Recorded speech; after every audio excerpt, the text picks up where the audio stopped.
À notre webinaire ce soir avec Bruno Morel, qui est délégué général d'Emmaüs Solidarité. Nous parlerons des personnes vulnérables en situation de pandémie pour un plan d'action durable. Nous avons pu constater pendant la période de l'épidémie que par un miracle, tout ce qui était impossible avant la situation de crise devenait potentiellement réalisable. L'accueil d'urgence, des lieux d'accueil se sont ouverts, des possibilités d'hébergement, des possibilités de restauration, des possibilités de soins se sont mises en place. Monsieur Morel nous expliquera quelle est la situation actuelle et comment s'est déroulé l'accompagnement sanitaire des personnes vulnérables pendant cette période. Et nous aborderons la question de l'après, c'est-à-dire est-ce que cette période spécifique où le champ des possibles s'était ouvert va-t-il se restreindre, ou bien les leçons des possibilités d'action qui ont été mises en place pendant cette période vont-elles perdurer? Vous avez la parole, Monsieur Morel. Bonsoir, merci beaucoup de cette invitation. J'aime bien l'introduction de notions de miracle. Alors, on va dire que c'est un miracle limité, et la question c'est effectivement est-ce que ce miracle va durer. Un mot quand même pour expliquer ce qu'est Emmaüs Solidarité, mais je vais être très court, hein. On a été créé en 1954 dans la suite de l'appel de l'abbé Pierre. Et notre travail depuis 1954, c'est de prendre en charge des publics à la rue au titre d'une centaine de dispositifs maraudes, accueil de jour, centre d'hébergement, essentiellement en Île-de-France, et avec le talent d'équipes salariées. Il y a près de 800 salariés dans l'association et presque autant de bénévoles. À l'issue de cette présentation, peut-être un petit mot sur le contexte vécu par le secteur accueil, hébergement, insertion avant la crise et ce qu'on peut constater plutôt depuis maintenant 3 ans. Premier élément sur le sujet des publics à la rue, il n'y a jamais eu autant d'efforts de fait en création de places, puisque entre 2012 et 2020, il y a eu à peu près 2 fois plus de places d'hébergement d'urgence. Mais ce qui me frappe, c'est que ces places ont toujours été créées sous la pression de l'actualité ou sous la pression climatique. Deuxième élément, avant l'ouverture des places, peut-être préciser qu'on était dans un contexte d'opposition des précarités, parce que même s'il y a des places qui ont été ouvertes, on ne pouvait pas répondre à tous les besoins. Donc, on avait un peu tendance à opposer SDF traditionnels contre personnes migrantes et célibataires contre familles. Je vous ai parlé de création de places, mais aussi on a subi les 3 dernières années d'importantes restrictions budgétaires qui font que quand nous finançait un centre d'hébergement à 40 € la place, on a commencé à nous dire qu'il fallait baisser à 30 €, et aussi des baisses pour les publics accueillis, avec baisse notamment des aides au logement, hein. Il y a eu les 5 € qui avaient fait beaucoup de bruit, mais aussi des inquiétudes sur le futur revenu universel d'activité. On ne sait pas comment toutes ces aides vont être fusionnées. La baisse des emplois aidés, donc tout ça a fait que nous étions plutôt inquiets. Nous étions de surcroît inquiets parce que notre secteur de l'hébergement d'urgence n'est pas doté de personnel médical. Et on verra bien que la crise a favorisé un rapprochement du champ santé et du champ social. Et puis, dernier sujet, et la crise, j'espère, permettra de revenir sur toutes les inquiétudes que j'ai exprimées, parce qu'on voyait bien que face à ce constat d'augmentation des places d'hébergement d'urgence, mais de diminution des moyens, c'est-à-dire que le gâteau était plus gros, mais la part était plus petite, on commençait à revenir sur les avancées significatives qu'on avait eues depuis l'affaire du canal Saint-Martin sur les qualités de la prise en charge des publics à la rue. On commençait à reparler de de dortoirs, d'hébergement en gymnase. C'est-à-dire qu'on passait d'une politique d'hébergement à une politique de mise à l'abri, et même d'hébergement qui était limité dans la durée, avec notamment une idée qui commençait à faire le jour, qui était un hébergement 12 heures sur 24, alors que la continuité d'hébergement était un sujet que nous prenions. Si je rajoute à tout ça tout le show que nous avions eu sur le sujet de la circulaire Collomb et la venue des équipes mobiles dans les centres d'hébergement, et tout ça donne un constat pas très optimiste pour les structures d'hébergement, et avec une réponse de l'État qui était sur le sujet que nous appelions de nos voeux, qui était la politique du logement d'abord. Sur le principe, tout nous va très bien.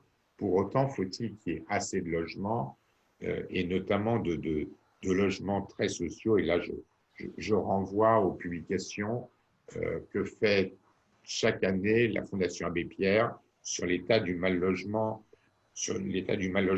en France. Donc la crise nous a frappé voilà, en pleine figure le 17 mars avec le début du confinement. Moi, je vais dire quand même que ce confinement a été fait avec un constat au départ extrêmement inquiétant, c'est-à-dire sans matériel de protection. Le sujet des masques, et même à l'époque, on nous disait au mois de mars que les masques ne servent à rien et que somme toute, eh ben, nous aurions des grippettes à gérer. Qu'on n'avait pas de place supplémentaire.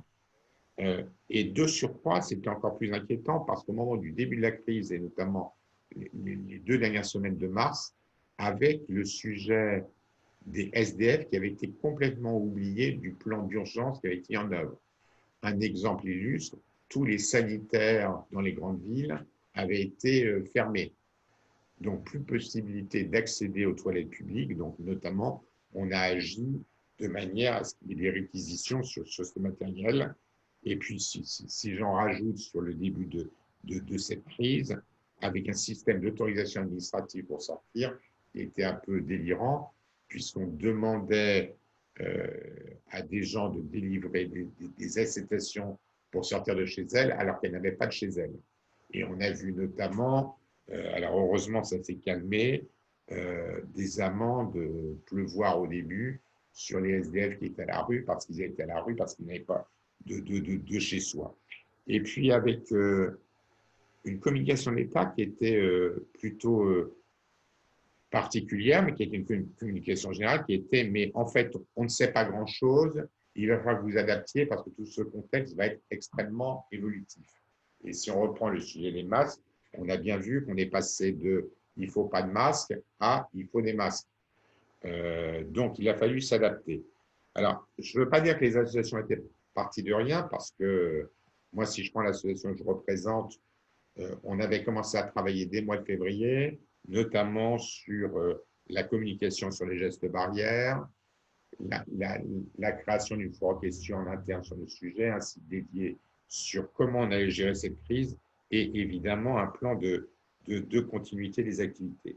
Moi, ce qui m'a frappé dès le 17 mars, et je sais qu'il y a des travailleurs sociaux à cette conférence, c'est qu'on a vu notre système dont on était plutôt fier s'écrouler. Alors, en quelques heures, j'en rajoute, mais en quelques jours, certainement. Si on prend le sujet des accueils de jour, ils ont tous fermé, les uns après les autres dans les premiers jours, et on a vu apparaître dans nos accueils de jour ouverts un nouveau public. Le choix qu'a fait Emmaüs Solidarité dès le départ, ça a été, quoi qu'il se passe, on maintiendra les activités. On s'est efforcé, malgré la baisse des effectifs, parce que les salariés avaient aussi des sujets de garde d'enfants, pouvaient être aussi des publics vulnérables. Certains étaient en télétravail. Moi, j'ai eu un taux d'absentéisme au départ de 35%. Et on s'est dit, on maintient toutes les activités, même on les développe. Les maraudes ont été développées. Je pense notamment à la maraude du Bois de Vincennes qui faisait 3 passages par jour, qui pendant toute la crise en a fait 4 parce qu'il y avait le sujet notamment d'alimentation sur lequel je reviendrai. Et on s'est dit, on maintiendra. Et c'est vrai que dès le début, quand Paris, alors je suis très parisien là, et c'est vrai sur les autres grandes métropoles, quand Paris s'est vidé, pour le coup, la grande pauvreté est devenue très apparente. On ne voyait plus dans les rues de Paris que des SDF, et des SDF plutôt cassés. Ça, c'est vrai en Île-de-France, mais c'est vrai aussi pour les campements de migrants. C'est-à-dire qu'il y avait, au moment du début de la crise, des migrants qui étaient encore dans le nord de Paris, qu'il a fallu évacuer en urgence, et vers des gymnases, qui a été des questions qu'on a soulevées, parce qu'on voulait combattre le risque épidémique, et on mettait les gens à gymnase. De même, si je prends le sujet des enfants, qu'on a un peu occulté, les centres d'hébergement enfants, les enfants n'étaient plus scolarisés. Pourquoi? Parce qu'on ne voulait pas qu'ils soient en groupe. Or, pour le coup, ils redevenaient en groupe dans nos centres d'hébergement. Donc, ça a été quelques sujets qu'il a fallu traiter. Je ne voudrais pas oublier, parce que je suis très parisien, que ces sujets-là se sont déclinés avec beaucoup d'inquiétude, notamment dans une ville comme Marseille, avec des sujets de squat et de campement extrêmement difficiles. Ceci étant dit, sur le constat, trois thèmes très rapidement. D'abord, le thème de l'hébergement. Alors, très vite, on a eu à quelques associations, et j'y reviendrai après, des réunions 2 fois par semaine avec le ministre Julien Denormandie, avec les grandes administrations centrales, je pense notamment à la DGCS et la DIAL, pour comprendre ce qui se passait, faire valoir nos revendications et entendre la position de l'État. Et c'est vrai qu'on a vu, ça m'a un peu d'ailleurs rappelé le contexte du canal Saint-Martin ou le contexte de la crise des migrants, où par moments on voit des places et on voit bien que quand il y a une volonté politique, on trouve des solutions, et on a vu des places pleuvoir. Pas pour tous les publics, hein, je reviendrai là-dessus. Tout d'abord, il y a eu la première décision qui a été la décision de prolonger la période hivernale, qui a été prolongée 2 fois, et pour l'instant, on est toujours en période hivernale jusqu'au moins la fin de la crise sanitaire, c'est-à-dire jusqu'au 11 juillet. Ça veut dire qu'il y a à ce jour 14 000 places qui sont prolongées, France entière. Se rajoute, parce qu'il a fallu trouver des solutions pour tous les publics qui étaient à la rue, en gros 12 000 places qui étaient ouvertes dans des hôtels. Et se rajoutent des places Covid.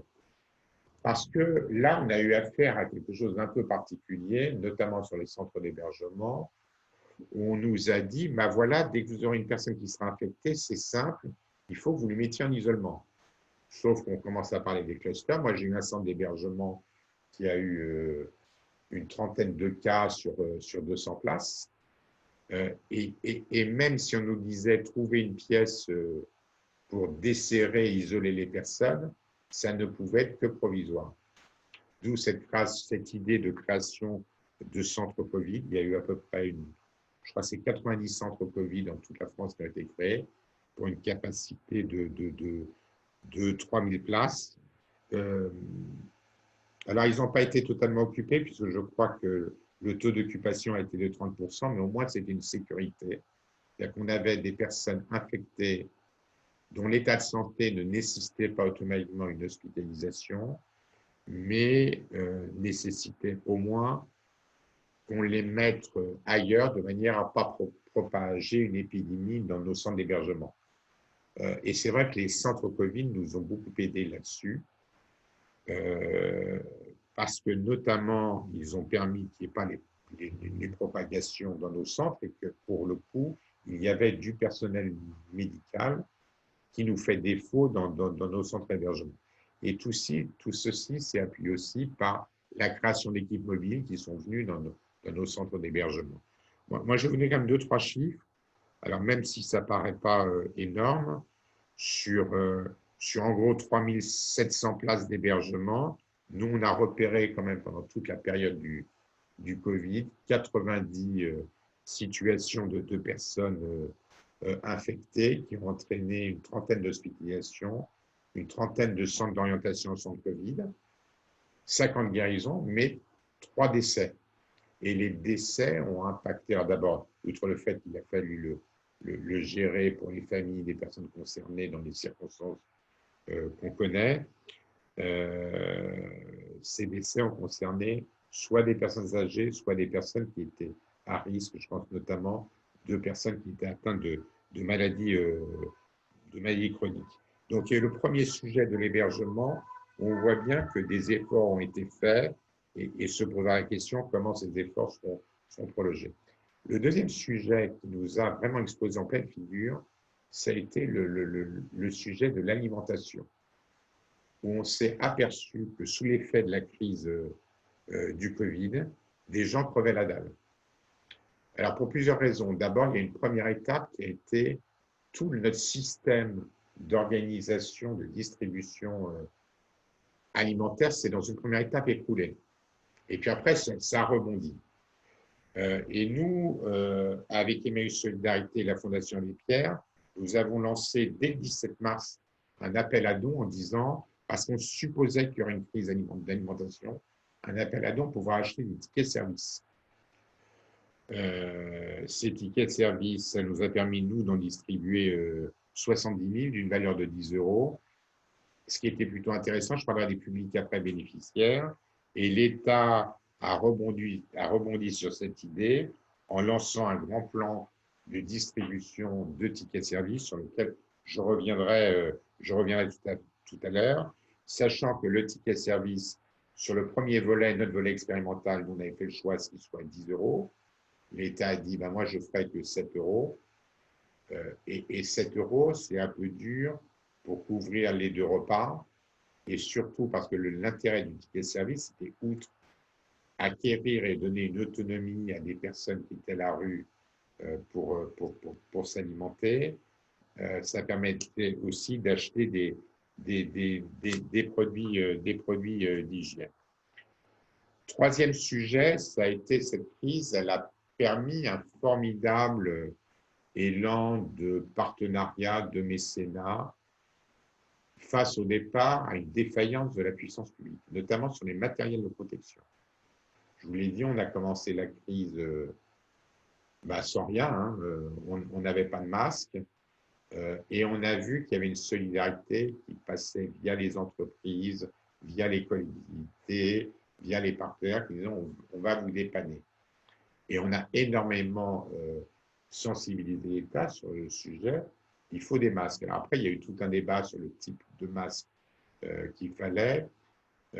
L'État s'est arrangé pour pouvoir assurer de la distribution de masques, mais c'est un phénomène plutôt récent. On a fait le premier mois de confinement en s'interrogeant beaucoup sur cette politique de distribution de masques. Pour qui, quel type de masque et combien. Autre sujet qui nous a un peu impacté, ça a été au niveau médical. Et là, moi, j'avoue que je suis un peu sec pour la réponse. Je n'ai toujours pas compris quelle était, dans notre secteur, la politique de test. On est quand même sur des modes opératoires extrêmement compliqués. Et même si j'ai abordé le sujet des équipes mobiles qui a été une avancée, les tests, pour l'instant, ne sont pas systématiques. Donc, les tests, ils sont plutôt visés, pour l'instant, sur les foyers d'infection, dans les centres d'hébergement et notamment dans les foyers de travailleurs migrants. Et puis, un sujet qu'on a un peu oublié, qui a été le sujet des conséquences psychologiques, voire psychiatriques, du confinement, où les gens se sont retrouvés dans des situations d'isolement extrêmement difficiles. D'où plusieurs initiatives. Nous, on a beaucoup travaillé avec beaucoup de partenaires, notamment, je pense, une plateforme qui s'appelle Covid 2020, qui a permis de mettre à notre disposition 60 thérapeutes, de manière à ce que si une personne à la rue, une personne hébergée, une personne logée, voire un membre de l'équipe avait des inquiétudes, il pouvait avoir une réponse d'ordre psy. Toujours sur mes constats, moi, une chose qui m'a beaucoup frappé, Et c'est vrai que c'était très, très bien de saluer tous les soirs à 20 heures les médecins. Je trouve quand même que les équipes sociales ont été les grands oubliés des intervenants qui avaient une vraie utilité sociale et qui ont été très, très peu visés dans cette reconnaissance du travail accompli dans des conditions extrêmement difficiles. Et enfin, le sujet, parce qu'on a des équipes sociales salariées, mais on a aussi des bénévoles. Et là, le bénévolat a été extrêmement difficile parce que le bénévolat se caractérise, en tout cas pour Emmaüs Solidarité, par des publics peut-être plutôt âgés, plutôt à risque. Et bien entendu, on a bien compris qu'il fallait les mettre à l'abri et qu'ils se retiraient provisoirement de leurs interventions dans la mission volontaire. D'où quelques initiatives. Il y a une plateforme citoyenne qui a été créée par l'État, la réserve civique. Je ne sais pas quel enseignement tirer. Je ne suis pas sûr que c'est très bien marché, mais je ne suis pas sûr non plus que ce ne soit pas notre fête. Moi, si je prends le sujet d'Emmaüs Solidarité, qu'on a vu les cas arriver, on s'est posé la question si l'infection ne venait pas des personnes extérieures. Donc, du coup, on a beaucoup mis le frein sur le bénévolat ou sur toute personne qui était prête à nous aider en disant, oh là là, on n'est absolument pas sûr à travers ça, on favorise la propagation du virus. Les questions qui se posent maintenant, avant de voir dans une deuxième étape les préconisations. Ça va, vous m'entendez toujours? Ah, je n'ai pas de retour. Très bien. C'est bon? Donc, les questions qui se posent. D'abord, je vous ai dit une gestion de la crise au plan national, et je serais très malhonnête si j'occultais ces réunions qui nous ont permis plusieurs avancées, notamment en matière de création de places, du rapprochement santé sociale, comme je vous ai dit, mais dont on n'a pas vu la traduction locale, notamment sur le sujet des masques, sur le sujet des distributions alimentaires. Autant on voyait bien qu'il y avait une impulsion nationale, autant tout ce qu'on faisait au plan national, je n'en voyais pas la traduction locale. Et nous, on a beaucoup plaidé pour que chaque préfet fasse ce qu'on faisait au plan national, réunisse tous les acteurs, acteurs de l'État dans toutes ses composantes, acteurs associatifs, collectivités, pour un peu plus les associer au sujet de distribution des masques, au sujet des distributions alimentaires, au sujet des ouvertures-fermetures de places. Ça, moi, je n'ai pas trop vu de traduction très concrète sur le sujet. En tout cas, il y a un effort à faire sur la déclinaison d'une politique nationale qui me semblait, au moins dans certains territoires, un peu à géométrie variable.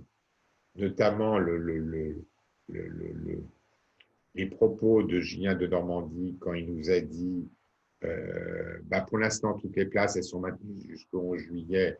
Et si, parce qu'il y a des hôtels qu'on est obligé de rendre, les places sont rendues, il n'y aura pas de sortie sèche, on est obligé de l'alerter très, très souvent sur des situations très particulières qui se passaient sur des territoires. Je pense récemment sur la Seine-Saint-Denis, mais j'ai cité Marseille, Bordeaux, je crois que ça a été compliqué aussi.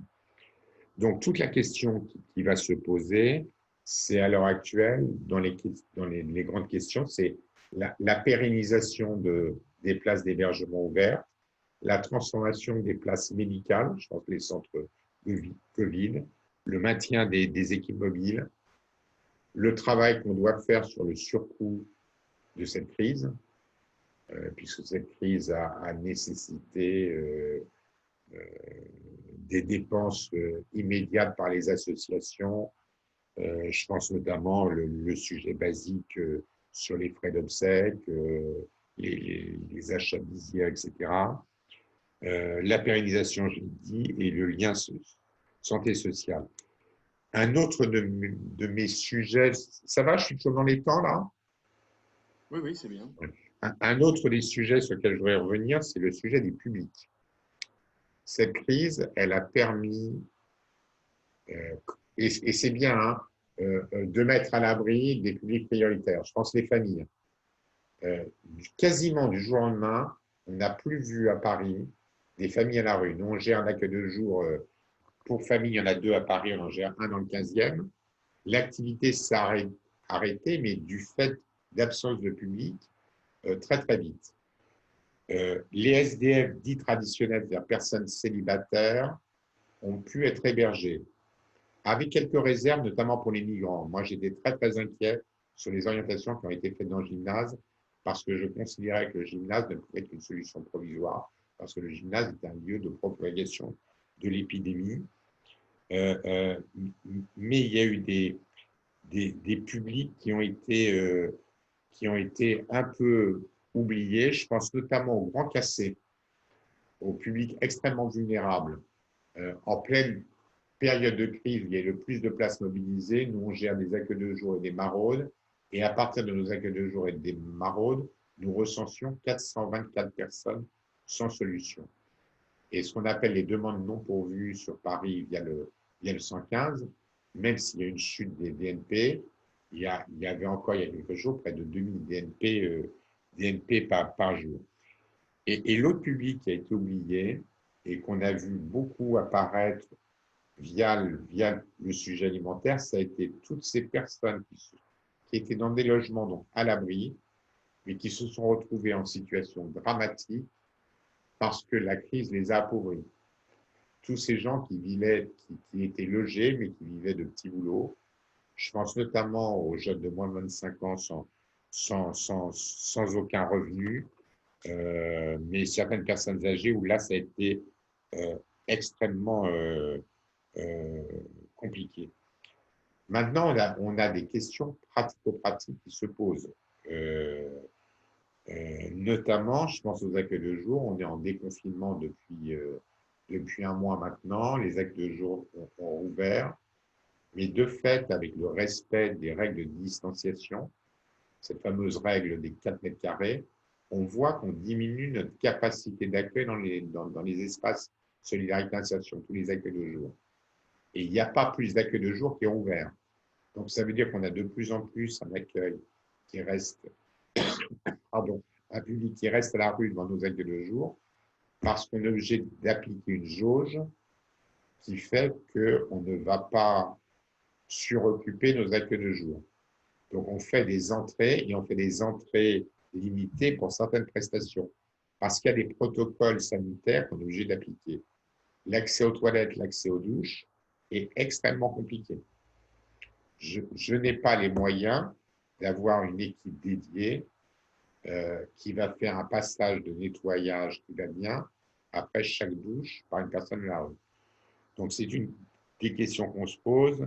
Dans les questions qu'on se pose, c'est là, parce que je vous ai dit, on a maintenu toutes nos activités, mais sous une forme allégée. En fait, qu'est-ce qu'on a fait pendant 2 mois, si je prends que le volet hébergement? On a assuré le gîte, le couvert et la sécurité des personnes.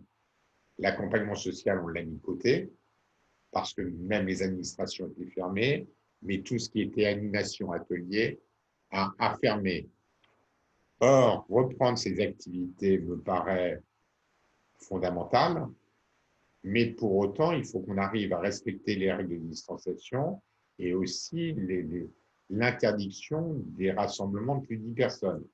Donc, la vie est un peu compliquée pour la reprise des activités sociales. Je vous l'ai dit aussi, donc là, pour l'instant, je suis dans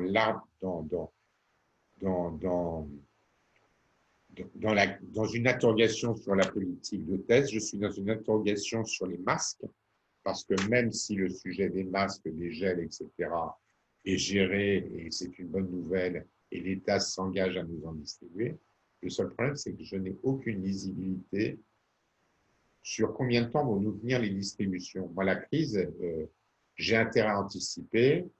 Alors, je ne suis pas médecin et je ne jouerai pas les pronostics, mais a priori, on laisse entendre que la crise va durer plusieurs semaines, si ce n'est plusieurs mois. Ça veut dire que si je veux continuer à sécuriser les équipes salariées, les bénévoles, mais aussi les stagiaires, les services civiques, tous les intervenants et les personnes à la rue hébergées, il faut que je puisse avoir des masques et des matériels de protection en nombre suffisant.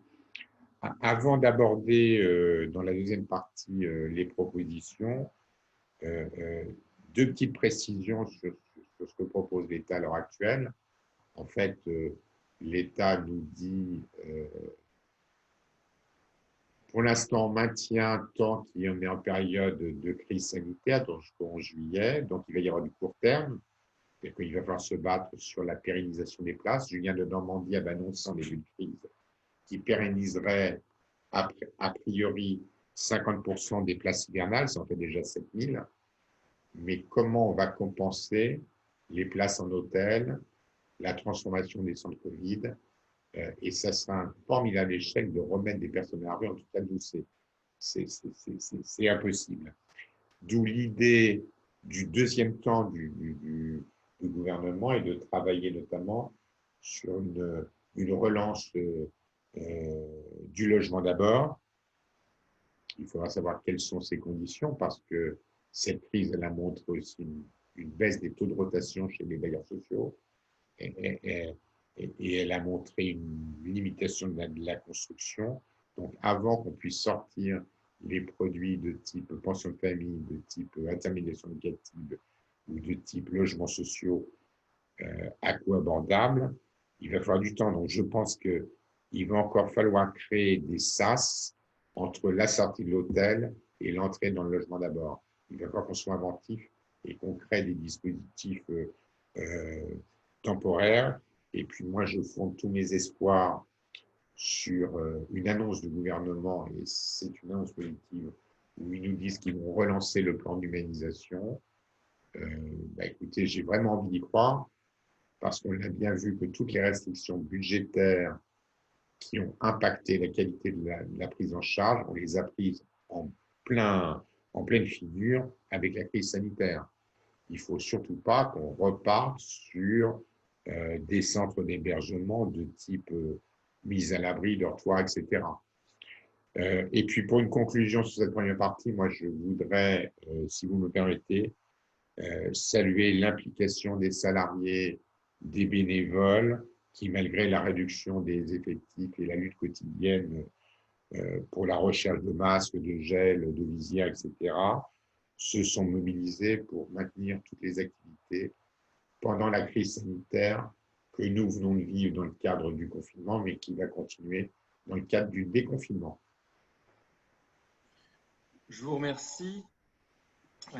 Plusieurs questions. La première, c'est est-ce que vous pourriez illustrer concrètement comment se passait une journée d'un salarié de votre association ou d'un bénévole en termes de distribution alimentaire ou d'accueil d'hébergement? Parce que ce sont des notions qu'on comprend intellectuellement, mais tout le monde ne voit pas forcément l'aspect concret, matériel, comment ça s'est passé. Ce serait peut-être utile de revenir sur cet aspect. Deuxième question, vous avez évoqué que vous aviez anticipé des ruptures de chaînes alimentaires qui ont eu lieu et qui a eu un rebond. Est-ce que vous auriez une explication pourquoi il y a eu ces ruptures de chaînes alimentaires? Troisième question, à votre avis, pourquoi certains policiers ont-ils verbalisé des sans domicile fixe alors que, par définition, ils ne pouvaient pas s'isoler de l'espace public, ils ne pouvaient pas se confiner, puisqu'ils n'avaient pas accès à une habitation ou un lieu de confinement? Est-ce que c'est de l'inhumanité ou est-ce que c'est une routine administrative ou autre explication? Si vous aviez une explication, ce serait intéressant de l'entendre. Voilà les trois premières séries de questions que j'ai. Bon. D'abord, le premier sujet, la distribution alimentaire. En fait, ce genre de crise crée une chaîne de solidarité assez extraordinaire. Traditionnellement, nous avons des prestataires qui nous distribuent dans nos structures. Pour les maraudes, donc publiques à la rue, en général, on réoriente vers des restaurants solidaires, etc. Là, tout s'est fermé petit à petit et on a pu voir des initiatives, notamment via l'État et la ville de Paris, qui se sont mobilisés pour distribuer des paniers repas. On est passé de 11 000 repas distribués par jour à Paris à 17 000. Donc, les équipes allaient chercher les paniers repas. En même temps, il y a eu des initiatives de type, alors je ne sais pas s'il n'y a que des Parisiens, si les gens voient l'église de la Madeleine à Paris, en dessous, il y a un restaurant, sous l'église, un restaurant solidaire qui s'appelle le Réfectorio. Et là, on a vu des grands chefs se mobiliser pour aussi nous distribuer des repas. Et puis, dernier sujet, parce que là aussi, des fois, la vie est bien faite, vous avez eu des initiatives citoyennes, je pense à des chefs étoilés qui faisaient des activités de traiteurs, qui ont dit, bah, écoutez, nous, on va vous distribuer pendant un mois, on va vous préparer 100 repas. Ça veut dire que si je prends la maraude du bois de Vincennes, alors c'était pas le cœur de métier de distribuer la bouffe, on est passé quasiment en une semaine à la distribution de 300 repas par jour, en pouvant assurer le repas. Mais dans cette description quotidienne, il y avait, parce qu'on parle de la bouffe, mais il y avait aussi un sujet qui nous a beaucoup inquiété, qui a été le sujet de l'hygiène. Parce que par définition, ces gens n'ont pas accès à l'eau. Donc, il a fallu notamment trouver des partenariats. Alors, je me fais plaisir, je cite un partenaire qui est la Fondation L'Oréal qu'on a saisi et qui nous a passé des gels hydroalcooliques en petites unités, en petits flacons. Je suis désolé, je fais de la pub. Mais en tout cas, il a fallu en fait qu'on fasse des fiches de besoins. Après, tout le quotidien, parce que là, on parle que des maraudes, on avait des salariés qui étaient en télétravail et qui passaient leur temps à téléphoner aux gens dans les logements, dans les centres d'hébergement, pour savoir comment ils allaient et essayer de faire une écoute. Maintenant, pourquoi il y a eu ces ruptures? Pour plusieurs raisons. D'abord, il y a une rupture très provisoire. Oui. En fait, les grandes distributions ont joué leur rôle. Elles ont une désorganisation au départ pour plusieurs raisons. Moi, par exemple, j'avais très peur que dans mes centres d'hébergement, les prestataires habituels ne soient pas en capacité de me livrer les repas. Après, vous aviez tous les organismes qui travaillaient avec des bénévoles, et les bénévoles, étant eux-mêmes publics à risque, ne sont pas venus. En fait, le sujet n'a pas été l'organisation, le sujet a été l'augmentation du nombre de personnes qui avaient faim. Et qui fait qu'il y a eu une mobilisation. Je sais que, notamment Dominique Versini, au niveau de la ville de Paris, a organisé une coordination pour ce sujet de l'alimentation des personnes à risque pendant la crise du Covid. Et avec vraiment, je reviens sur le public extrêmement, qui a peut-être été un peu le trou dans la raquette, et celui pour lequel on doit penser, c'est celui qui crève la dalle dans son logement à l'heure actuelle. Et qui ne connaît pas tous les sujets de distribution, etc. Enfin, la verbalisation, je ne sais pas, je n'ai pas d'explication. Je pense que ça a été au départ de la bêtise ou de l'inconscience de verbaliser les SDF parce qu'ils n'étaient pas dans un chez eux qu'ils n'avaient pas. Moi, j'ai fait de la provo pendant ce temps-là. J'ai fait de la provocation. J'ai demandé à toutes mes équipes de délivrer des attestations en mettant une case supplémentaire SDF égale sans domicile. Et ça a marché. Alors, c'était un peu de la provocation, mais ça a marché. Alors, ça, franchement, on a vu le sujet sur les 2 premières semaines. Après, il y a eu quand même des remontées d'informations. Et franchement, c'était des cas par dizaines la première semaine, et puis après, ça a été des cas à l'unité. Moi, j'en ai plus entendu parler sur le 2e mois du confinement. Oui. Je vous remercie.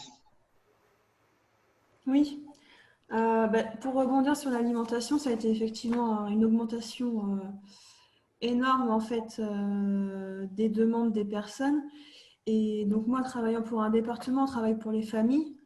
Donc on a vu notamment le fait qu'il y a les fermetures d'écoles, ça a fermé les cantines aussi. Ouais.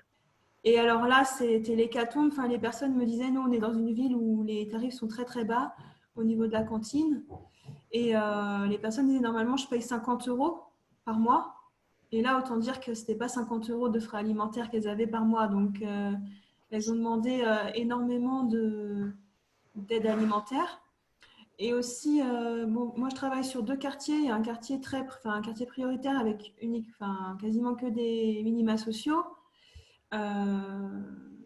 Et là, en fait, les personnes connaissaient effectivement les procédures pour aller en distribution alimentaire. Ils vivent déjà comme ça d'habitude. Ils étaient pris en charge aussi par l'épicerie sociale, par le centre socioculturel, enfin voilà. Et dans un autre quartier où je travaille, où c'est plutôt des travailleurs pauvres, c'est là où on a vu aussi l'augmentation des demandes parce que ils savaient pas, ils n'avaient jamais mis un pied au Resto du Cœur ou au Secours Populaire. Et, là, on voit l'augmentation des demandes sociales plutôt sur ce quartier-là, puisqu'il y a perte d'emploi, notamment chez les intérimaires. Et, voilà, et aussi effectivement les jeunes de moins de 25 ans qui faisaient des petits boulots. Moi, j'en Ils n'ont avais aucun beaucoup. revenu, hein. Voilà, qui n'ont aucun revenu. Il peut y avoir, bon là on a réussi à avoir un petit peu, ça dépend des départements aussi, avec la mission locale, quelques dépannages, mais c'est très très précaire. Donc effectivement, on voit ce public-là, moins de 25 ans, les travailleurs pauvres qui n'ont plus accès à l'emploi, qui des fois avaient plusieurs emplois ou des CDD de très courte durée ou de l'intérim. Donc là, il n'y a plus rien pour eux. Et en plus, la reprise, ça reprend pas beaucoup là en fait. Pour retrouver un emploi, c'est pas évident quand même actuellement. On ne sait pas comment ça va pouvoir reprendre. Donc voilà. Et je rebondis aussi sur effondrement des services en début de Covid, effectivement. Moi, je sais que nous, au travail, on nous a dit à 10 h, à midi, il faut qu'il n'y ait plus personne dans les bureaux. Donc, pour s'organiser, c'était quand même pas évident, quoi. Et donc, ça s'est organisé au fur et à mesure. Et l'organisation actuelle est aussi un petit peu compliquée dans les services sociaux, avec de jongler entre les personnes à risque, les gardes d'enfants. Dans les bureaux, il faut qu'il y ait des plexis, mais il n'y en a pas forcément. Et il faut distanciation sociale et tout ça. Enfin, clairement, c'est encore un petit peu du bricolage à l'heure actuelle, la reprise des activités institutionnelles. Je peux faire 2, 3 commentaires.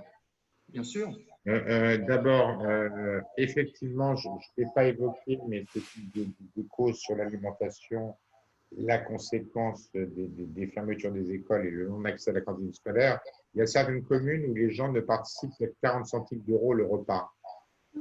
Donc, évidemment, chez soi, on ne peut pas tenir ce tarif-là. Et puis, je voudrais rebondir sur ce qui est dit sur le sujet des gardes d'enfants. Parce que les équipes sont aussi des salariés qui sont soit publics vulnérables, c'est-à-dire exposés au risque du Covid de par une liste de maladies, soit en situation de garde d'enfants. Et là, franchement, on a vu une dégradation de la prise en charge de leur salaire, puisqu'au départ, ces gens-là ont été mis en arrêt maladie sur tout le mois de mai. Donc, il n'y avait pas de souci, complément de salaire. Surtout au mois d'avril, mars-avril. À partir du 1er mai, on leur a dit chômage partiel. Donc, ils perdaient 30% du brut. Et depuis quelques jours, la base de remboursement côté État a reculé de 15 points. Ça veut dire que tout ça entraîne des conséquences sur les associations employeurs, si elles veulent maintenir les salaires des gens. Et moi, j'avoue que je suis un peu en interrogation sur combien de temps va durer le système des gardes d'enfants, l'histoire des publics vulnérables. On ne l'a pas évoqué non plus parce qu'il a fallu qu'on s'adapte aussi à notre pays est quand même le champion du monde de la technostructure. Et même s'il y a eu énormément de réactivité, des choses formidables qui se sont passées, pardon, quand même, on a eu, je vais vous donner deux exemples, les attestations, un balai des attestations plutôt, quand on a découvert, quand on nous annonçait le vendredi soir, qui était la veille d'un week-end de 3 jours, qu'à partir de mardi, il fallait faire des attestations pour les heures les plus chargées, et que l'attestation a été publiée le dimanche sur le site. Heureusement qu'ils ont donné un délai de grâce. Et puis on a eu aussi, mais c'était normal, hein, l'Agence régionale de santé jouait son rôle et on a très bien travaillé avec l'ARS Île-de-France. Je le dis parce que l'ARS a été beaucoup dénoncée pendant cette crise. On a plutôt des interlocuteurs aussi qui travaillent avec nous. Ceci étant dit, on était pris en sandwich entre la propre inquiétude des salariés, la propre mobilisation des salariés pour continuer leur boulot auprès des publics vulnérables et tout ce que la puissance publique nous demandait de faire. Remonter des cas Covid, il y a eu des moments où on changeait de méthode 3 fois par semaine. Et en fait, on se rend compte qu'au travers de cette crise, et c'est normal, mais peut-être qu'il y a un moyen où pour alléger les choses, on passe notre temps à remplir des tableaux, des questionnaires, des études de conséquences de la crise. Enfin, tout ça, il faut avoir un peu la santé pour tout suivre. Et c'était bien normal. On avait tous les jours des nouvelles notes de protocoles, mais les protocoles pouvaient du jour au lendemain changer sur leur contenu. Voilà, excusez-moi, je suis un peu bavard. Non, et sur les gardes d'enfants, je ne sais pas si c'est pareil à Paris, mais aussi les salariés du social n'étaient pas forcément pris en compte dans les publics prioritaires pour remettre les enfants à l'école et à la garderie. En tout cas, Alors, ils l'étaient à Paris, ils le sont à oui, Paris, d'accord. mais ils ne le sont pas sur les départements, sur tous les départements limitrophes. Exactement. Et encore moins en province, a priori, puisque enfin, ici, ce n'est pas le cas en tout cas.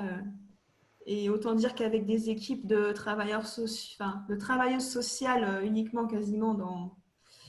Nous, on est 23 assistantes sociales sur la ville et il y a 2 garçons. Hein, donc, et même les garçons peuvent garder les enfants. Donc, c'est pour dire, on est à l'équipe très, très réduite en ce moment, en présentiel du moins. Et le télétravail est privilégié. Mais ça ne fait pas tout. Voilà. Oui, en effet, les travailleurs sociaux sont les oubliés comme vous l'avez indiqué, de la prise en compte par l'État et du remerciement des populations. Et du reste, c'est la raison pour laquelle nous faisons jeudi un café débat sur les oubliés de la crise des travailleurs sociaux. Ah, ça, c'est très bien. Je vais apporter une précision parce qu'on a beaucoup revendiqué l'idée d'une prime pour le secteur. Donc, le ministre nous a confirmé que les équipes sociales du secteur AHI bénéficieraient d'une prime. Reste à voir les modalités pratiques. Mais ça a été une lutte. Oui. Bien, vous avez parlé des migrants tout à l'heure. Est-ce que vous pouvez nous donner des précisions sur la manière dont les bidonvilles ou les zones temporaires d'hébergement en extérieur ont été, quel accompagnement ont été faits en direction de ces populations? Désolé d'être un peu parisien, je crois que ça a été beaucoup plus compliqué, notamment sur Marseille. Mais en tout cas, sur Paris, il y a eu des évacuations de petits campements dans le nord de Paris. Mais c'est ce que je disais tout à l'heure, l'interrogation qu'on s'est posée et qu'on avait dénoncée au départ, c'est que ces personnes ont été orientées vers des gymnases et la condition du gymnase ne nous semblait pas adaptée. Ça ne veut pas dire qu'il ne fallait pas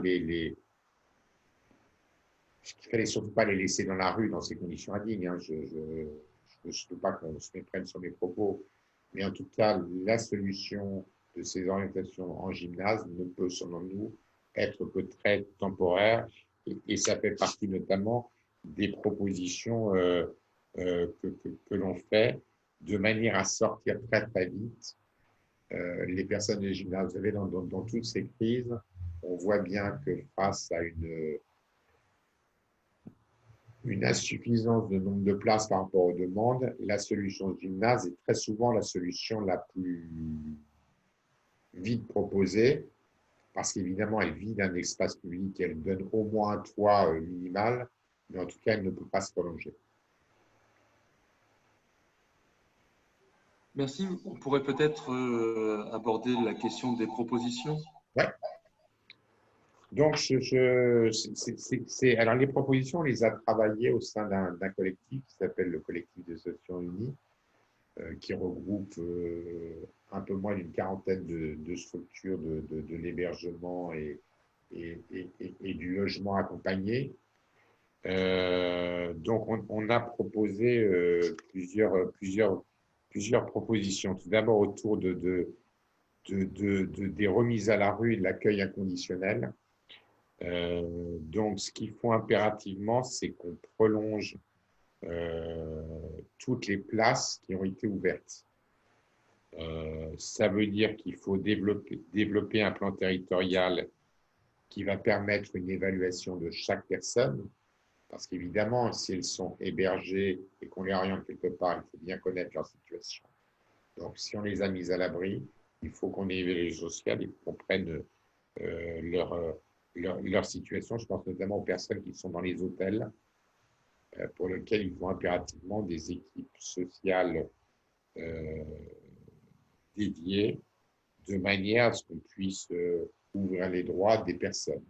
Le deuxième élément, il faut négocier avec les hôteliers en vue d'une prolongation de ces places hôtelières. Parce que même s'il y a un déconfinement, et c'était plutôt malin d'ouvrir les places d'hôtel qui de fait n'étaient plus occupées, toutes les places d'hôtel ne vont pas être réoccupées. Donc il faut voir autant que faire se peut qu'il y ait des prolongations. Toujours dans ces propositions, évidemment, et on l'a évoqué tout à l'heure avec les migrants, tous les gens qui ont été dans des gymnases, il en reste, il faut les sortir de ces gymnases et les mettre le plus vite possible sur des solutions de logement ou d'hébergement digne et adapté. Il faut impérativement s'attaquer à toute la situation, qui est peut-être plus une situation provinciale, de tout ce qui est squat et bidonville, avec tout le sujet qui nous inquiète beaucoup, dans l'attente qu'on puisse trouver des solutions, de l'accès à l'eau, de la dotation de dispositifs sanitaires dans ces lieux un peu innommables. Un de nos dadas, alors de crise en crise, on n'arrête pas de le dire, on le redit, c'est travailler sur l'accès à un titre de séjour des personnes en situation administrative précaire. On n'arrête pas de dire que notre dispositif d'hébergement est embolisé. Bien sûr qu'il est embolisé, mais aussi parce qu'il y a des personnes qui sont sans papier dans nos dispositifs depuis des années. On sait bien qu'on ne les reconduira pas à la frontière. On sait bien qu'elles sont là depuis tant longtemps qu'elles y resteront. Et plutôt que de rester en se cachant les yeux et en disant « bon, attendons, ils sont dans l'hébergement, il ne se passera rien », il faudra avoir un plan de régularisation plutôt courageux. Voilà, cherchez mon terme. Je n'ai pas parlé des publics spécifiques, mais cette crise, elle a fait apparaître notamment tout le sujet des femmes victimes de violences conjugales ou autres. Donc là aussi, il faut impérativement ouvrir des places spécifiques. Et puis, on l'a évoqué sur ce sujet des personnes qui sont à la rue, qui ont été hébergées. Tout le recours à l'alimentation, ça veut dire que tout ce qui a été travaillé sur les chèques services, nous on demande qu'il soit maintenu à minima jusqu'au mois de septembre. Ça permettra notamment de couvrir la période estivale, parce qu'on a parlé des cantines scolaires. Ce qu'il faut savoir, c'est qu'au mois d'août, il y a beaucoup de distributions alimentaires qui ferment. Donc, ça serait une catastrophe que parallèlement à la fermeture des distributions alimentaires, on arrête les chèques services. Je fais en une parenthèse là, bien entendu, en totale visibilité, c'est-à-dire qu'il faut une coordination locale. Et puis, si on pouvait revoir, mais là, je demande beaucoup de choses, le montant de la valeur faciale de ces tickets services serait plutôt une bonne chose. Sur l'accès aux soins, je vous ai parlé des nouveaux partenariats entre les secteurs de la vie sociale, de l'hébergement et du sanitaire. On appelait de nos voeux ces partenariats, il faut surtout les continuer. Ça veut dire qu'il faut impérativement une stratégie de dépistage systématique avec des protocoles plutôt clairs et visibles. Ça veut dire que le dépistage doit intégrer tous les centres d'hébergement, les foyers de travailleurs migrants, les hôtels, les squats, les campements, les aires d'accueil des gens du voyage, parce qu'on ne les a pas évoqués, mais il faut vraiment qu'il y ait cette politique de dépistage et qu'il soit expliqué. C'est-à-dire que derrière, il faut mettre les moyens en matière d'explication, d'interprétariat, voire de médiation, parce que peut-être que les gens ne comprennent pas toujours et sont plutôt hostiles. Bien entendu, je ne l'ai pas dit, mais il va falloir mettre aussi l'accent sur toutes les personnes victimes d'addictologie et qu'on crée des dispositifs dédiés. Je vous ai dit que pendant la crise, on voyait des personnes extrêmement vulnérables. Ce sont très souvent, celles qui sont restées dans la rue, c'est très souvent des personnes victimes soit d'alcoolisme, soit de drogue. Mais en tout cas, il faut trouver des places dédiées et faire preuve un peu d'innovation. Je pense notamment au Grand Cassé. Il faut travailler les nouvelles formes d'habitat. À partir du moment où on sait bien que ça va être certains publics qui auront tendance à ne pas accepter nos dispositifs d'hébergement traditionnels, eh bien, il faut qu'on fasse preuve d'innovation et qu'on invente de nouvelles formes d'habitat qui correspondent à leurs demandes. Dans ma liste de courses, qui est plutôt longue, supprimer le délai de carence de 3 mois pour l'accès à la PUMA des étrangers. Ça, on l'a dit, on l'a redit. Je vois que la collègue sourit, mais c'est vraiment, quand on parle d'accès aux soins, il faut vraiment qu'on puisse permettre cet accès à la santé pour les personnes en situation irrégulière qui sont vraiment dans des situations très complexes. Bien entendu, je l'ai dit, mais ça va mieux en le redisant, constituer un stock de protection pour les équipes et les personnes que nous hébergeons. Le gouvernement s'est engagé de la distribution de 5 millions de masques pour les publics vulnérables. Il faut que ces distributions continuent et que surtout qu'on travaille en lisibilité et en sécurité. Si on veut que les équipes reprennent leur travail après des périodes de confinement ou après des périodes de télétravail, il faut vraiment qu'on puisse leur dire, vous aurez les visières, les gels, les masques, tout ce qui va bien. Et puis en plus, autre sujet, je vous ai parlé des centres Covid. Voilà, ça a été un vrai plus. Il faut qu'on réfléchisse à comment, pour partie, les maintenir, pour les transformer en dispositifs sanitaires qui manquent. Je pense notamment aux lits halte soins santé, les LHSS, ou les lits d'accueil médicalisés, les LAM. On en a besoin en France. On a une opportunité avec ces centres Covid de pouvoir les transformer. Il y avait aussi un dispositif qui existait, mais à faible degré, qui sont les appartements de coordination thérapeutique. On peut effectivement utiliser la transformation de ces centres Covid pour tous ces structures dont on a besoin, parce qu'on voit bien que les personnes à la rue, Covid ou pas Covid, ont des grosses problématiques de santé physique et de santé mentale, et que là, on a une opportunité pour les traiter.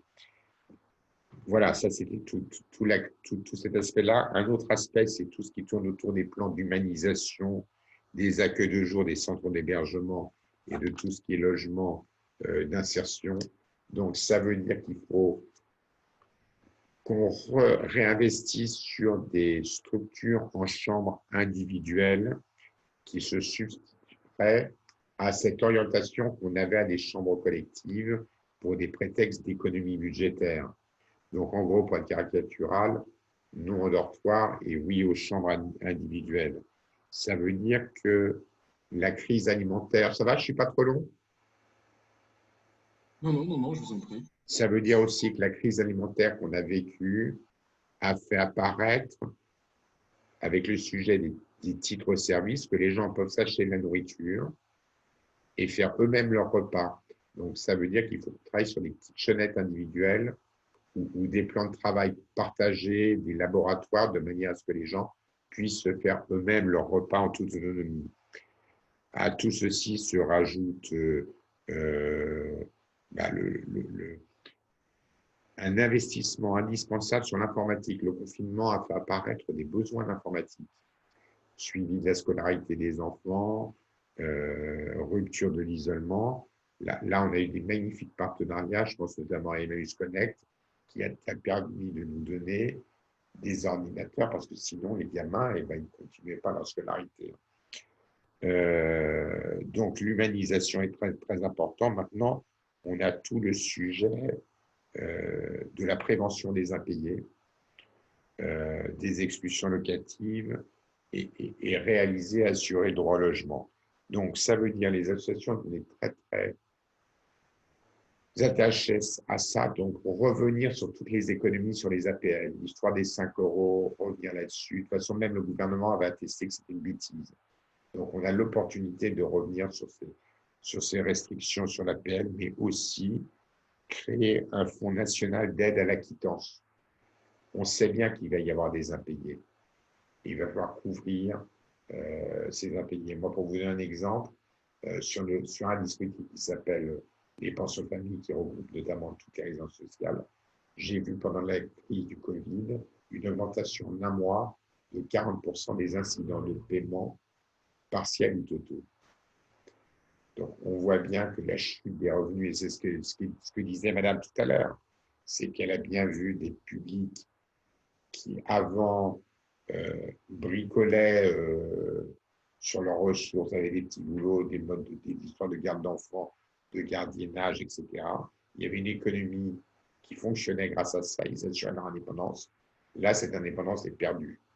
Qu'est-ce qu'on va faire de tous ces gens dans les logements qui vont plus payer, qui vont plus pouvoir payer leur loyer?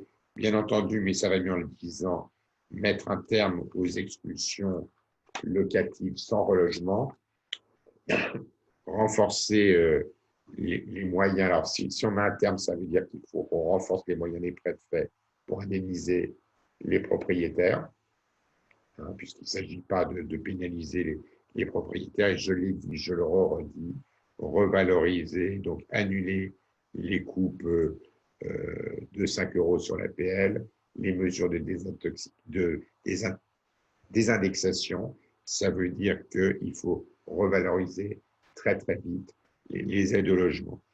Sur le logement d'abord, vous savez, c'est simple. Il faudrait vraiment, ça fait des années qu'on le dit, qu'on profite de cette crise pour insister sur le besoin de logements très sociaux à coût très abordable pour nos publics. Ça veut dire qu'il faudrait que l'État arrive à financer environ 150 000 logements très sociaux par an pour sortir de cette crise. Évidemment, développer tous les autres moyens de logement accompagné, je pense à l'intermédiation locative de type Solibail ou Solidaire à Paris, mais aussi aux pensions de famille. Et évidemment, mettre nos publics à la rue, nos publics sortant de l'hébergement comme prioritaire à l'accès à un logement très social. Ça veut dire qu'il faut valoriser ce qu'on appelle la VDL, l'accompagnement vers le logement social, les financements des FSL, etc. Bien entendu, tant qu'à faire ma liste de courses, mettre en œuvre une véritable garantie universelle des loyers, notamment par l'extension du dispositif Visal. Enfin, un plan, là je ne suis pas spécialiste, mais je sais qu'il y a un vrai sujet sur l'outre-mer, donc un plan massif contre le mal logement en outre-mer, parce que ça, on ne l'a pas trop évoqué.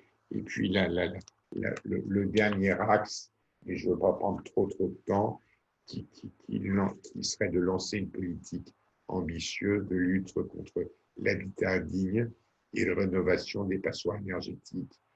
Je ne refais pas le show de ce qui s'est passé pour Marseille, mais tout le monde connaît le contexte. Et là, c'est l'opportunité de lancer un plan national de programmation, de lutte contre l'habitat indigne et bien entendu avec des objectifs quantitatifs et qualitatifs par territoire.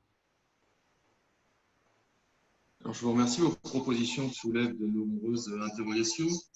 Quand vous parlez de prolongation des places hôtelières, vous pensez à une solution temporaire ou à une pérennisation de ces places hôtelières? Parce que le contre-argument, c'est que les places pour les personnes vulnérables dans les hôtels, ça crée des rentes de situation pour des propriétaires de logements peu rentables qui, à 40 € la nuit, peuvent gagner beaucoup d'argent dans des conditions d'accueil pas forcément dignes. Est-ce que c'est temporaire? Est-ce que c'est pérenne? Est-ce qu'il y a des conditions? Excusez-moi. Est-ce qu'il y a des conditions particulières sur ces places d'hôtel? En ce qui concerne la création de logements très sociaux, une compétence de l'État ou une compétence de collectivité territoriale avec une imposition législative? Excusez-moi, c'est un problème de l'Arcel. Donc, est-ce que pour la création des logements, ce serait plutôt une compétence de l'État qui créerait des logements, ou est-ce que par la loi, une nouvelle règle qui s'imposerait aux collectivités territoriales, par exemple? Répondez, puis on pourra. D'accord. J'espère que j'ai tout entendu parce que ça résonnait beaucoup. Sur la première question, sur la pérennisation des places. On peut agir sur plusieurs volets. D'abord, je vous ai dit, il y a eu 14 000 places hivernales qui ont été maintenues au moins jusqu'au 11 juillet.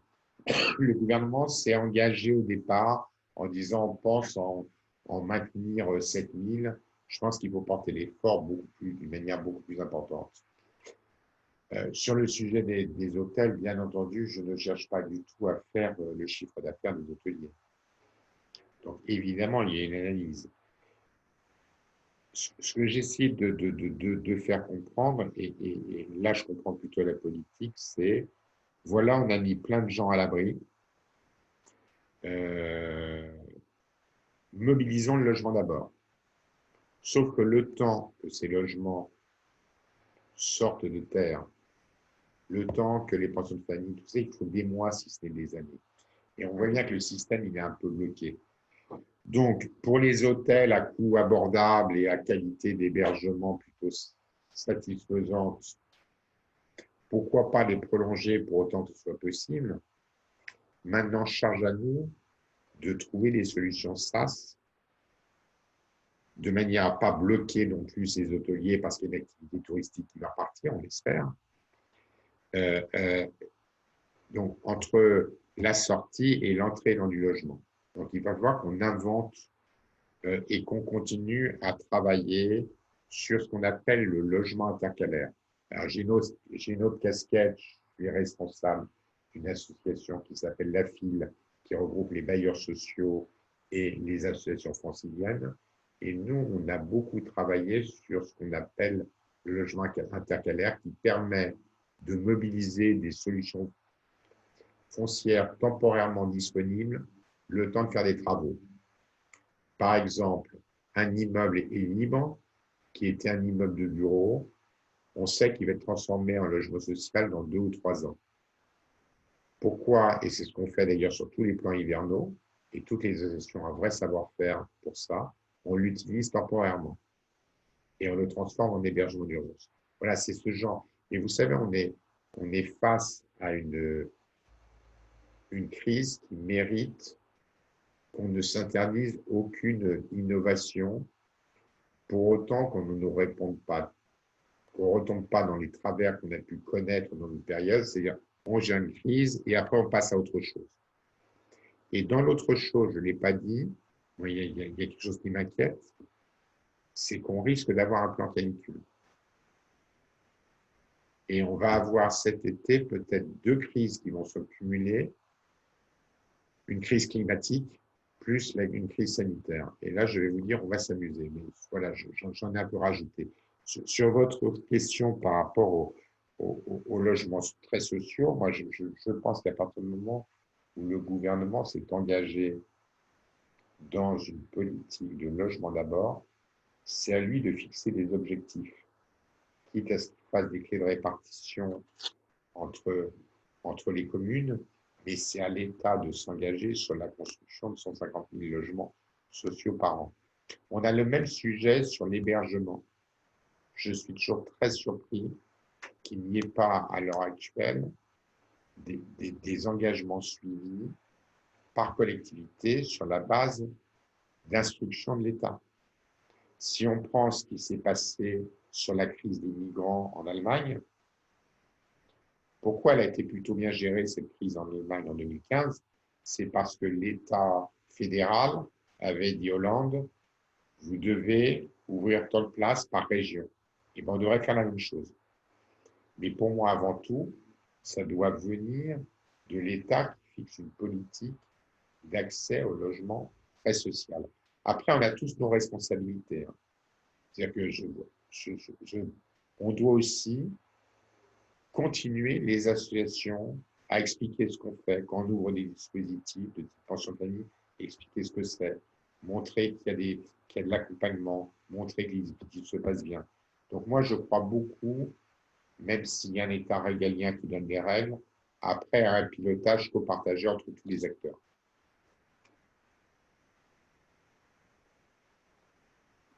Je vous remercie. Est-ce que vous avez budgétisé un certain nombre des propositions que vous avez faites? Ça nous intéresserait de savoir, d'avoir une idée des montants que votre On est en train de collectif a travailler envisagé. là-dessus. On est en train de travailler là-dessus. Là, moi, je ne peux pas trop vous donner, je ne peux pas comme ça vous donner les chiffres, parce que quand on dit 150 000 logements sociaux par an, on verra quels sont les PLAI qu'on doit mettre sous plafond APL. Je ne veux pas être trop techno là, mais on a effectivement une budgétisation encore à faire. Ceci étant dit, dans notre réseau, on a plutôt un spécialiste sur ce sujet qui est la Fondation Abbé Pierre, qui a déjà quelques estimations financières. Vous avez évoqué tout à l'heure l'augmentation du montant de la valeur faciale des titres-services. Est-ce que vous pourriez revenir, déjà nous dire quel est le montant actuellement facial des titres-services, jusqu'à quel montant vous souhaiteriez que cela soit augmenté, et nous rappeler quelle peut être l'utilisation de ces titres-services pour les bénéficiaires? Alors, pour l'instant, l'État fait une valeur faciale à 7 € qui devrait permettre de couvrir 2 repas, plus de la distribution, plus de l'acquisition de produits d'hygiène. Dans les produits d'hygiène, on a parlé notamment des fameuses mesures barrières. Eh bien, il faut pouvoir acheter des mouchoirs jetables, mais quand il y a des enfants, il faut pouvoir acheter des couches, etc. Vous avez vu, on avait fait un choix différent. La Fondation Abbé Pierre et de faire une campagne de tickets service à 10 €. Moi, ça me paraît une bonne valeur. En tout cas, pour le coup, ça permet au moins de couvrir les 2 repas par jour, plus acheter quelques produits d'hygiène. Et vous voyez, je ne suis quand même pas non plus très généreux, hein, mais après, il y a des contraintes budgétaires. Maintenant, l'intérêt de ce dispositif, c'est de pouvoir, c'est comme un titre restaurant, vous allez dans des grandes enseignes et ce titre service est reconnu par la grande enseigne Et l'intérêt de ça aussi, c'est que ça a un rôle d'autonomie et d'éducatif pour la personne. Elle peut en faire ce qu'elle veut. Bien entendu, il y a quelques sujets, notamment très souvent, il est écrit hors alcool. On ne peut pas acheter des bouteilles d'alcool avec ces titres-là. Je ne suis pas en train de dire qu'il faut généraliser les titres de service, hein, parce que ça serait méconnaître tout le talent, notamment de grandes institutions comme les Restos du Cœur, le Secours populaire, etc.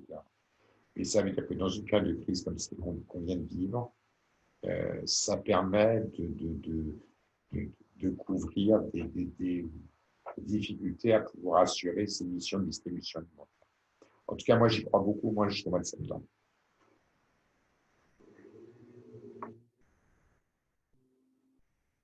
Merci.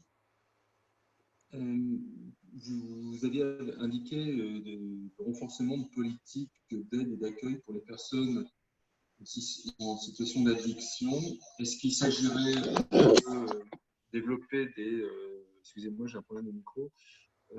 Développer des salles de shoot, développer de l'accompagnement de sortie d'addiction.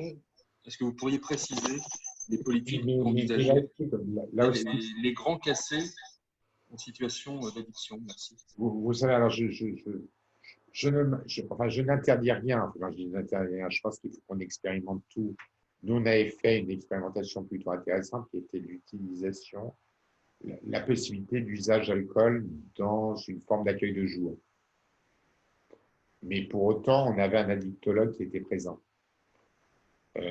La crise, d'ailleurs, a montré qu'il y a eu de la distribution dans les centres d'hébergement de l'alcool, parce que sinon les gens n'auraient pas tenu. Donc, je crois que sur ces sujets-là, il faut vraiment qu'on travaille avec les organismes spécialisés. Et c'est pour ça que je trouve que c'est intéressant le rapprochement du pôle santé et du pôle social. On ne peut pas faire tout seul. Mais travailler avec des réducteurs de risque, travailler avec des spécialistes de l'addiction, des spécialistes de la santé mentale, me paraît intéressant. On a fait des expériences, par exemple, de maraude mixte. Et aller à la rencontre dans la rue, c'est des couples, un travailleur social et un infirmier. Alors voilà, c'est ces sujets-là qu'il faut continuer à décliner. Alors après, il y a une fenêtre de tir qui est aussi le plan de lutte contre la pauvreté qu'avait lancé le gouvernement. Là, tout s'est arrêté. Moi, je ne sais plus où on a les groupes de travail, mais je pense qu'en tout cas, sur tous ces thèmes-là, ce travail doit être repris, enrichi des enseignements de la crise du Covid.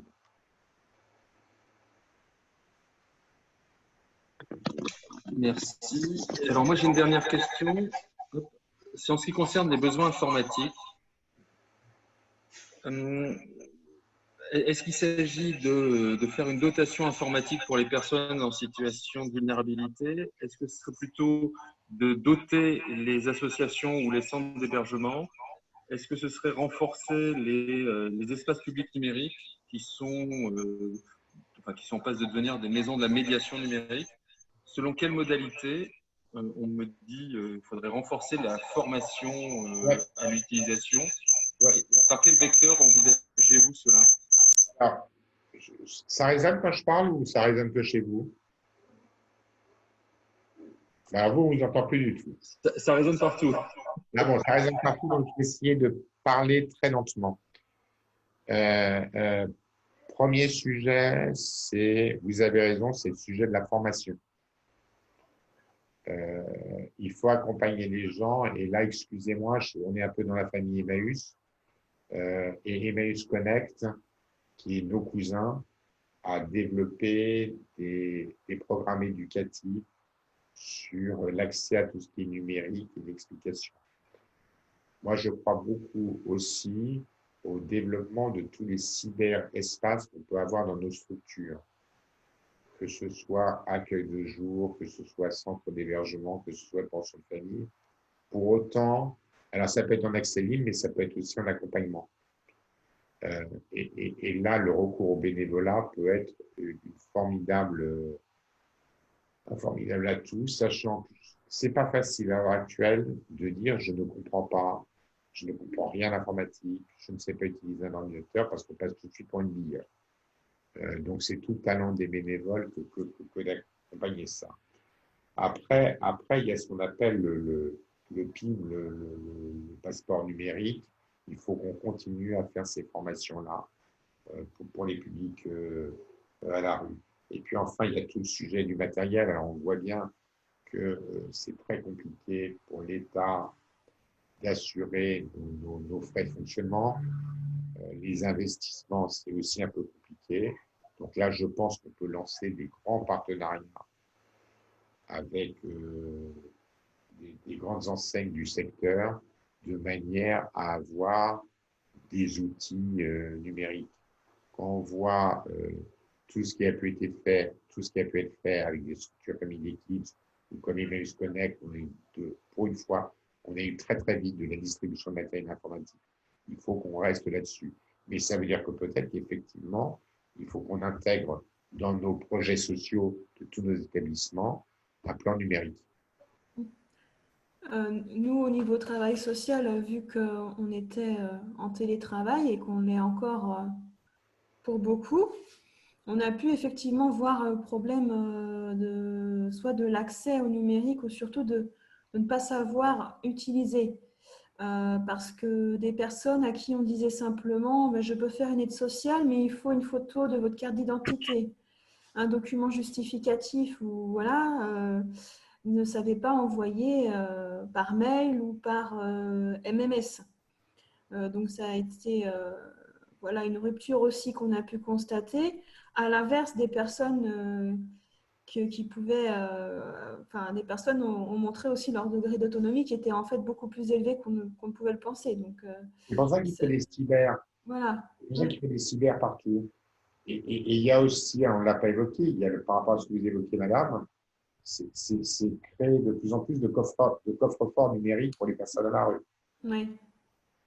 De manière à avoir ce coffre-fort où les gens, on les aura aidés à numériser tous les éléments qui les concernent.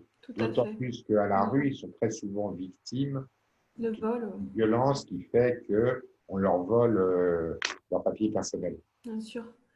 Ben, ça a été effectivement quelque chose qu'on a pu remarquer pendant le confinement, parce que beaucoup de personnes, notamment les très très précaires qui n'arrivent pas trop à gérer l'administratif, nous disaient mais ça, madame, vous l'avez dans le dossier.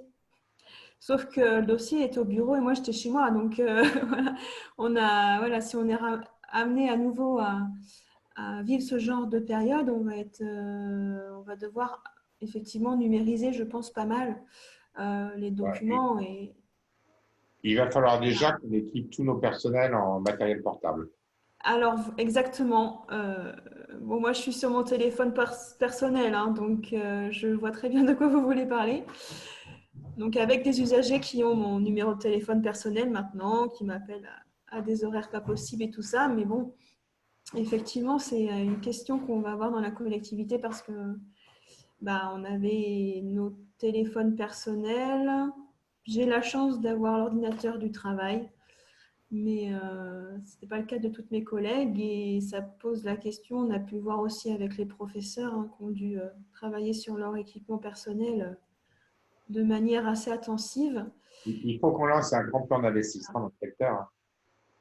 Et le numérique, quand même, ça fait des années qu'on en parle et avec cette généralisation, du moins cette possibilité de généralisation du télétravail sur des périodes plus longues qu'à l'accoutumée, ça va être une question essentielle. Je vais vous dire une anecdote et après j'arrêterai d'être bavard, mais le premier message que j'ai passé à mes équipes au début de la crise en février, comme on ne savait pas s'il y avait déconfinement ou pas déconfinement, je leur ai dit, en attendant qu'on sache, tous les soirs, vous partez avec votre ordinateur portable. Parce que je ne suis pas sûr que vous puissiez revenir le lendemain. Tout à fait. Merci. On se dirige tout doucement vers la conclusion. Alors, Monsieur Morel, peut-être quelques mots de conclusion. votre manière d'envisager l'avenir, votre confiance ou pas dans la capacité des acteurs à répondre aux besoins et aux leçons qui ont été tirées de cette crise. Je suis désolé, ça résonne, on a un problème de connexion. Vous avez la parole. Non, je vais être très rapide. D'abord, je le redis, je l'ai dit dans la conclusion de la première partie, mais franchement, coup de chapeau aux équipes voilà, qui se sont mobilisées dans une période totalement inédite. Deuxième élément, on dit une crise, on parle du monde de demain, les choses vont peut-être changer. En tout cas, j'espère vraiment qu'on ne va pas retomber dans nos travers et que tous ces engagements, toutes ces initiatives qui s'est produite pendant ces 2 mois, 3 mois et qui va continuer ne sera pas lettre morte. Ça veut dire que n'oublions pas les enseignements que nous devons tirer de cette crise. Oui, il faut qu'on travaille le secteur de la santé. C'est pas deux secteurs séparés, donc il faut faciliter les passerelles. Non, on ne peut pas accepter de rogner sur les qualités de la prise en charge parce qu'on l'a bien vu, la crise du Covid a fait apparaître des difficultés d'hébergement très difficiles. Je n'ai peut-être pas assez dit ça, mais franchement, les publics qui ont été confinés, alors pour tout le monde, ça a été difficile le confinement. Mais je pense qu'être confiné dans une structure collective, quand vous partagez votre chambre avec 2 ou 3 personnes, c'est encore plus compliqué. Donc voilà, il ne faut pas qu'au prétexte qu'on a dépensé beaucoup d'argent et que ça ne va pas pouvoir continuer, qu'on reprenne des risques majeurs qui feront que ça sera une catastrophe encore plus importante dans quelques temps. Et puis 3, c'est mon côté un peu optimiste. Voilà, essayons de rebondir sur le formidable élan de solidarité qu'il y a eu.